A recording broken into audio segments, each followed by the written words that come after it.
Pendidikan merupakan pondasi bagi kemajuan sebuah masyarakat. Semakin baik kualitas pendidikan, semakin cerdas pula masyarakatnya. Kecerdasan masyarakat juga berdampak positif pada percepatan kemajuan sosialnya. Namun, pertanyaannya adalah, bagaimana sebenarnya pendidikan yang baik itu terlihat dari zaman kuno? Di masa lampau, pendidikan ditransmisikan secara turun-temurun dari satu generasi ke generasi berikutnya. Biasanya hanya satu subjek yang diajarkan, seperti keahlian seorang tukang kayu yang diakui dalam bidangnya. Banyak orang belajar dari tukang kayu tersebut, bahkan anaknya pun diajari cara menjadi tukang kayu yang kompeten. Dalam hal ini, kemampuan individu sudah terbentuk sejak dini, dan mereka dapat mengoptimalkan waktu mereka untuk mengasah keterampilan khusus tersebut. Inilah yang disebut sebagai tenaga ahli. Mereka biasanya menguasai hanya satu keterampilan, tetapi dalam bidang tersebut mereka sangat terampil. Meskipun ada beberapa yang memiliki lebih dari satu keterampilan, namun keterampilan-keterampilan tersebut saling terkait. Namun, jika kita melihat pendidikan zaman sekarang, kisahnya jauh berbeda. Mulai dari pendidikan dasar hingga menengah atas, kita belajar berbagai mata pelajaran. Namun, ketika memasuki jenjang perguruan tinggi, kita diminta untuk memilih satu mata pelajaran yang ingin kita tekuni lebih lanjut, dan itu hanya sebagian kecil dari suatu bidang.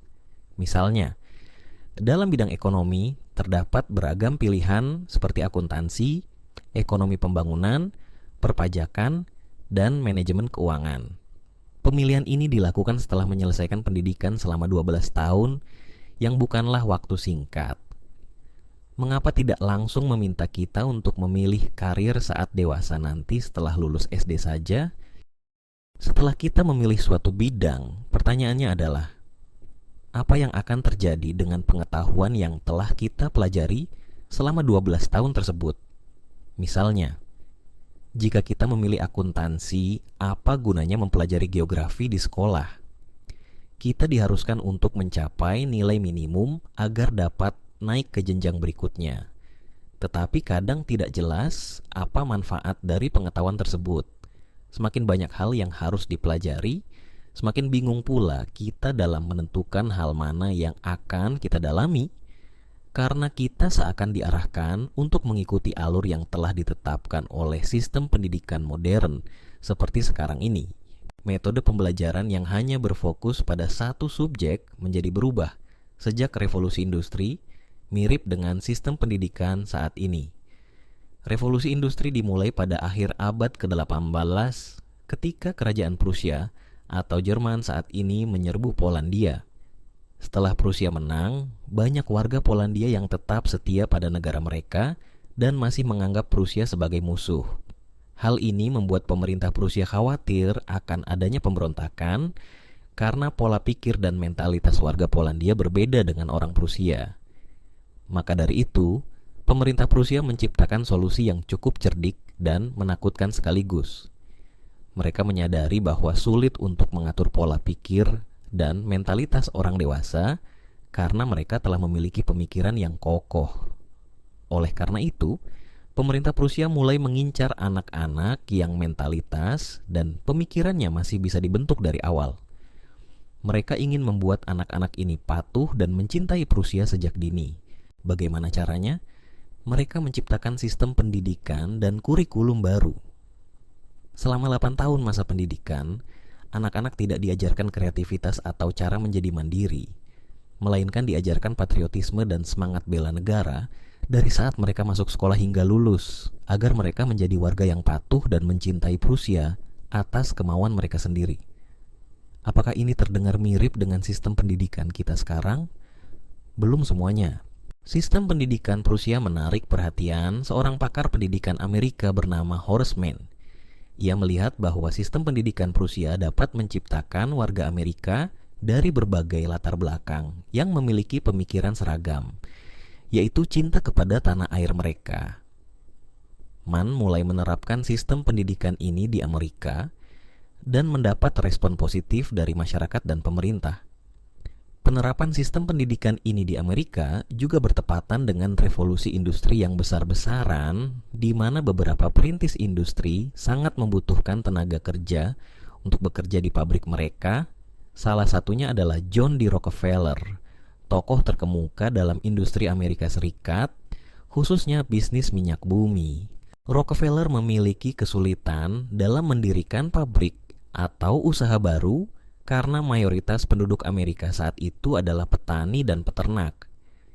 Sedikit yang memiliki keterampilan dalam industri, dan banyak yang sulit diatur atau malas, tidak cocok untuk bekerja di pabrik. Disinilah sistem pendidikan Prusia memberikan solusi. Dengan menerapkan sistem pendidikan Prusia yang memusatkan pada keterampilan dasar untuk bekerja di pabrik, Rockefeller dapat mengajarkan murid-muridnya keterampilan yang sesuai, tanpa terlalu mengedepankan kecerdasan yang berlebihan. Hal ini dilakukan untuk menghindari agar murid tidak menyadari bahwa mereka sedang dimanipulasi. Murid-murid diajarkan untuk disiplin dan yang paling penting, dibentuk mentalitasnya untuk menjadi pekerja, bukan pemikir bebas.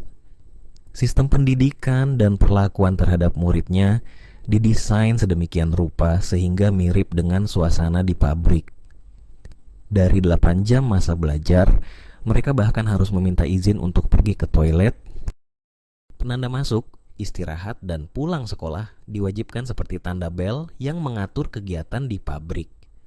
Rockefeller dan Carnegie menjadikan sekolah seperti pabrik yang memproduksi tenaga kerja. Maka muncullah istilah lulusan siap kerja. Sistem pendidikan semacam ini menjadi standar di seluruh dunia, termasuk di Indonesia. Sehingga di Indonesia, masyarakatnya dididik untuk menjadi pekerja. Mereka tidak diajarkan bagaimana memulai bisnis. Mereka hanya diberi pilihan mencari pekerjaan setelah lulus nanti, bukan memulai usaha. Masyarakat didoktrin sejak dini bahwa berbisnis memiliki risiko tinggi dan kesuksesannya sulit. Jika dulu budak adalah manusia yang bekerja tanpa upah, hanya diberi makan agar tidak mati kelaparan, kini budak modern diberi upah yang cukup untuk biaya hidup bulanan. Namun, esensinya masih sama. Mereka diperbudak oleh pekerjaan mereka. Sistem pendidikan semacam ini menghasilkan mentalitas yang pasif, hanya mengikuti alur yang telah ditentukan. Seorang siswa di SMP akan melanjutkan ke SMA, kemudian kuliah, lalu bekerja sebagai karyawan hingga pensiun di usia 53 tahun. Namun, di usia 53 tahun, apa yang akan dilakukan seseorang jika hidupnya hanya dihabiskan untuk bekerja tanpa jaminan kekayaan dan tenaga yang semakin menurun? Oleh karena itu, penting bagi seseorang untuk membebaskan dirinya, menetapkan target hidup yang lebih jauh ke depan, mungkin 2 atau 3 tahun ke depan, dan bekerja keras serta rajin. Bahkan memiliki bakat saja tidak menjamin kesuksesan tanpa kerja keras. Oleh karena itu, penting untuk memiliki keduanya.